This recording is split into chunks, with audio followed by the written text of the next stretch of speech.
Up next is Omar Abed. Omar Abed is a LinkedIn strategist and author helping fractional executives build personal brands that attract dream clients. He is the author of two guides for fractionals: CFO to Fractional CFO, the only guide you'll need to launch your business and leave corporate, and To Niche or Not to Niche, a simple formula to choose your niche as a fractional executive. Omar has guided numerous fractional CFOs and executives to position themselves as go-to experts, grow their client base, and thrive in the fractional space. Well, today we're talking to Omar Abed. It's a pleasure to have you today. And we're going to do a Q&A, an interview approach. So you wrote CFO to Fractional CFO, the only guide you'll need to launch a business and leave your corporate. What inspired you to write it? Well, first of all, hello, Shirley, to you and to the fractional audience. Fractionals are my people, and I'm always happy to talk to them and give value. Well, first of all, to talk about the book, uh, my interest in fractional CFOs in particular started with uh, back when I was offering LinkedIn services, marketing services. I was offering them specifically to uh, fitness coaches, and but I wrote an article on LinkedIn, and I talked about some LinkedIn strategies back then, but they were general. And a fractional CFO happened to see it and contacted me, and then I wasn't even aware back then that there's something called fractional CFO.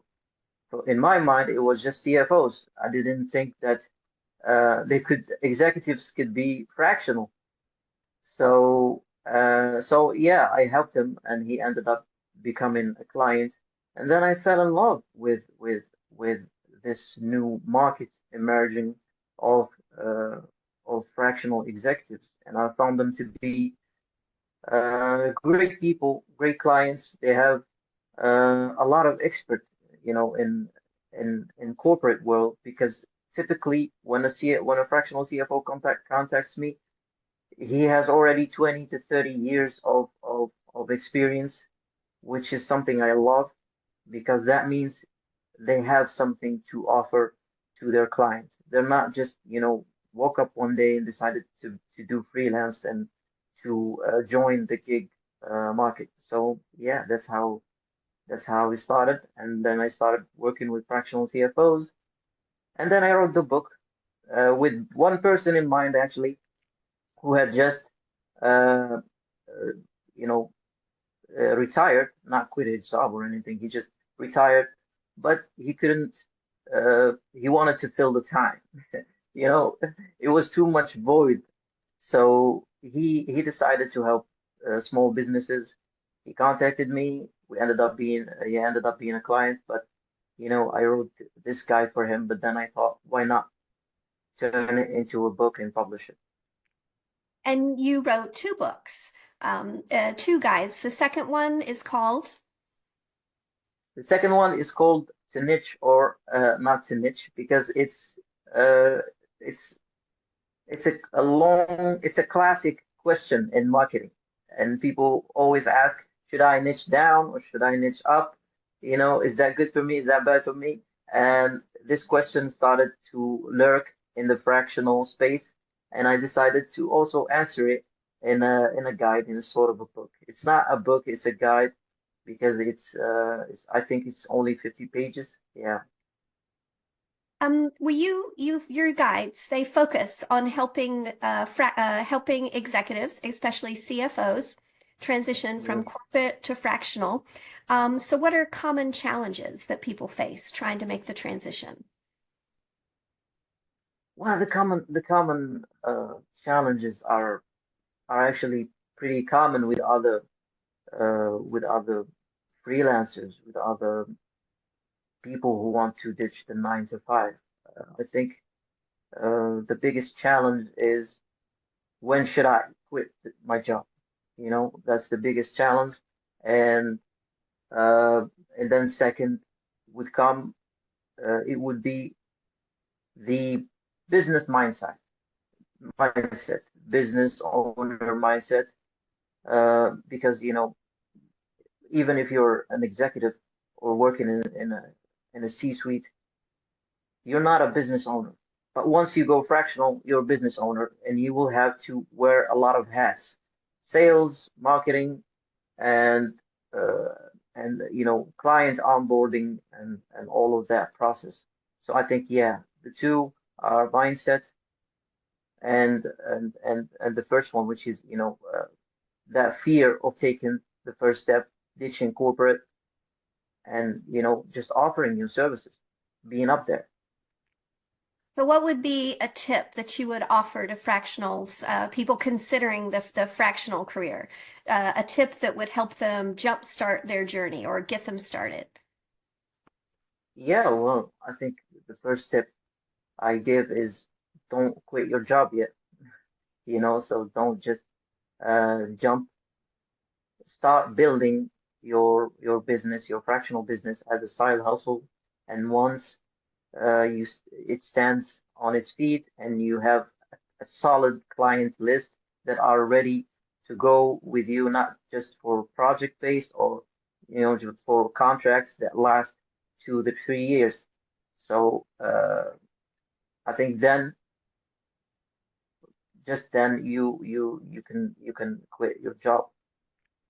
So how it's a big market out there. How would an executive differentiate themselves, be unique, stand out? Yeah, well, it starts with always niching down. When you niche down, um you have already tapped in a blue ocean. I always recommend fractionals who haven't read the book Blue Ocean Strategy to read it, because it changes your whole mindset, and you become you become accustomed to looking to gaps in the market, right? You look for gaps in the market, you look for blue oceans. So they have to niche down. They have to niche down first, uh, and they have to know that this is a virgin market. It's what I call a virgin market, fractionals, because a lot of businesses, most businesses aren't aware that they can just hire a fractional executive. They have never even heard of the term. So it's a new market.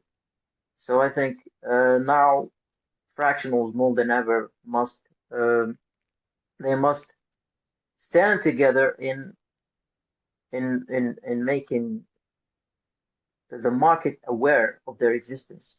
That's first, and then they could start marketing for their services. Great input. So what are common mistakes that an executive might make when starting out? The common mistakes, I think they all fall under the umbrella of marketing. Most of the mistakes I saw is marketing. I mean, executives are savvy at what they do. I'm pretty sure they're amazing. But when it comes to marketing, to telling people that uh, that your service, that you're open to serve, to tell businesses you're open to serve them, that's where the mistake comes in. If we took LinkedIn, for example, and most business owners are on LinkedIn. Of course, they're not. I mean, they are on TikTok or any other platform, but um LinkedIn makes it pretty easier to do these type of transactions, to do these types of connection. So I think the first mistake is not being present on LinkedIn. That's first. I mean, I'm pretty sure every fractional has a LinkedIn profile, but they're not present. So the algorithm just consider their profiles dead. So they don't even recommend it. So you gotta be there. You have to log in every day, even if it's for half an hour, but you gotta log in to LinkedIn and check it out. The second one is, of course, your profile. You know, you gotta optimize your profile. It all starts with, your profile picture. It must be really clear and professional. Don't, don't just put a picture of your cat. So yeah, and the headline, I see so many mistakes. People, they list everything they do in the headline. So if they coach a soccer team on the side, they do it. If they play the guitar, they do it. They put it in the headline, and that just doesn't work for fractionals. For someone who's offering their services, they have to be very specific about their service. I recommend one sentence. I do this for this type of business to help them, get to a specific outcome. So yeah, this is the headline. The bio, the same thing. In the bio, I would recommend um, optimizing it in in a CEO manner, in SEO manner. Sorry. Um, so you don't, if you're, let's say for example, your fractional CMO, you don't optimize your bio for a fractional CMO. The keyword fractional CMO. No, you optimize your bio for the kind of business that you serve. If we take my example, my profile, I am not a fractional CFO. I serve fractional CFOs, but my whole profile uh, is optimized for the keyword fractional CFO for the people I serve. So now if you search on LinkedIn uh, or you put a hashtag fractional CFO, I will come up. My profile will come up.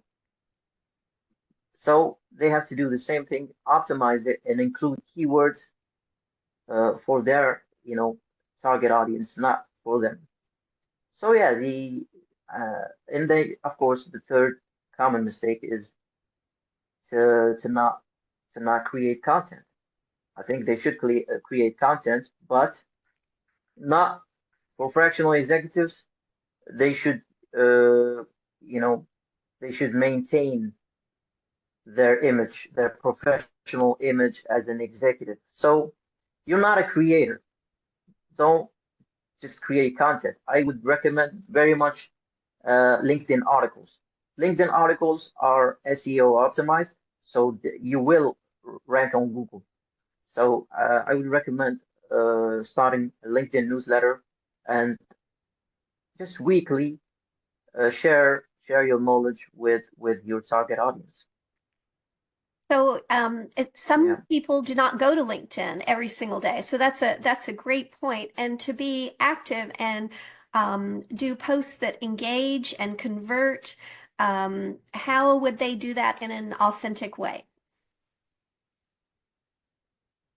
Yeah, well, I think when it comes to writing LinkedIn articles, I would say you can write like you talk. So I would even recommend um, even Google Docs like lets you do that. You record your voice and the Google Docs will write what you're speaking, so it's speech to text. And then I would recommend keeping it like that with the misspellings, the commas, the all of that, the missed words or the repeated words, just keep it like that and post it. Why? Because with AI, we have, entered an age of, authenticity. You gotta humanize your posts, and that's how you win.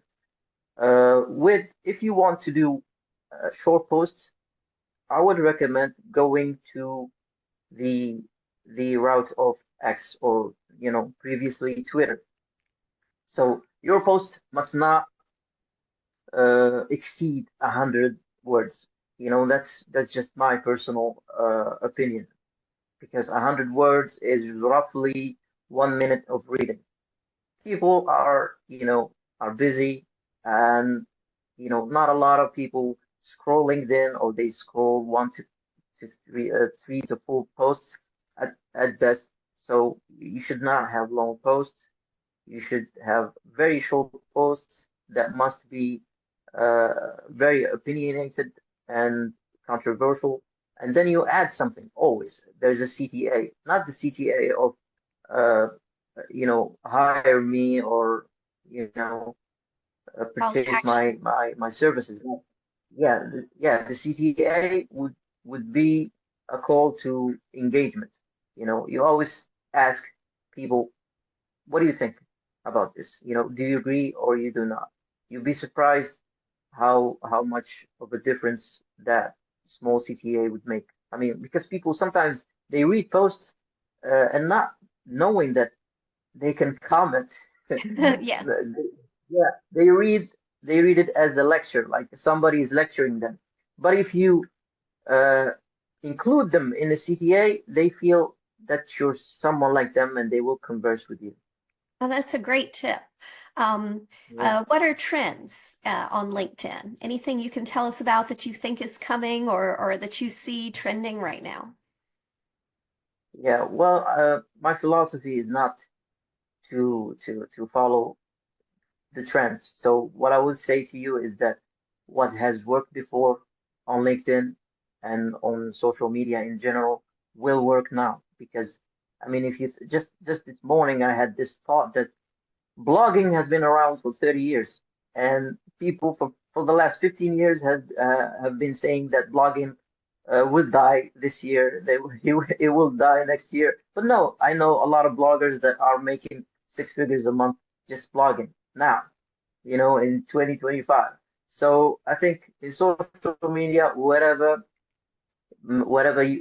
medium you can get your message through, use it. But I will say one thing. I mean, on LinkedIn, video, of course, is king. Now, a lot of videos on LinkedIn, the LinkedIn, what they call the LinkedIn Reels. People are using them to just um, share advice about how to get hired. You know, so I would recommend jumping on it if you're in the gig economy, if you want to promote your services. Jump in on videos, do quick videos. But that doesn't mean that if you don't do videos, you will not shine. No, LinkedIn has it's an opportunity for everybody, for short posts, for long posts, for commenting, DMing. You can thrive in a lot of different ways on LinkedIn. What about paid versus organic? Yeah, well, I mean, I'm gotta be honest with you. I'm not the expert to talk to about paid, you know. So paid marketing, I'm only specialized in organic marketing. But I will share with you an advice that I've heard from Gary Vaynerchuk. Uh, what he recommends is um, you start organically. You focus on organic growth. And then when you grow enough, you look into your analytics that LinkedIn offers, and you look for the posts that did well organically. Those posts, you can boost them, and you can put them as an ad to, you know, to make the growth exponential. You mentioned in one of your guides or you have mentioned in the past, the fractional revolution. So where do you see it evolving and what role does LinkedIn play? Well, I think I love this term, the fractional revolution. I think I mentioned it in a couple of my posts just recently, because I've been engaging a lot with fractional CFOs, and I've seen, you know, a lot of them, start creating content and start sharing their routines and start sharing their troubles with finding clients and everything. And what I've discovered is, like I told you in the beginning, that this is a brand new market. It's still, version, and it has a big potential. Why? Because the gig economy started with freelancers, if you remember, and it it became $1 billion market. So now fractional executives is a new market, and I think it would. So, like I used to say, fractional fractional the fractional revolution is is a symbol. I think for me it represents the new and emerging market of the fractional and the gig work. So it has a lot of potential. It's still new, and I think business owners are just not aware, because in marketing we have something called the marketing funnel, and uh, the top of the funnel is the client awareness of you and your services. So the whole market is in that first stage, that business owners are not really aware of something called fractional. So now the mission of fractionals would be to to make their clients aware and to talk to them and to let them know that they exist and what they do and what they bring to the table and that they are available. So that's the the fractional revolution for me. So you just gave some really good advice, making people aware of what you do and that you're available. Is there one more tip you could give them, someone considering transitioning to the fractional space? Yeah, of course. Just go to LinkedIn and contact with people, but don't make the mistake of of making connections with your industry peers. No, don't. If you're a CFO, don't connect with other CFOs. Connect with business owners. 80% of your network on LinkedIn must be business owners. If you want to comment under some post, comment and engage with business owners, because these are your target audience. These are your ICP. Uh, the mistake that 99% of people on LinkedIn do is that they connect with only their industry peers. So this will bring absolutely no value. That's a great tip. So where can we find you? Where can they get your guides? And if they wanted to talk to you or learn more about your services, how do we find you?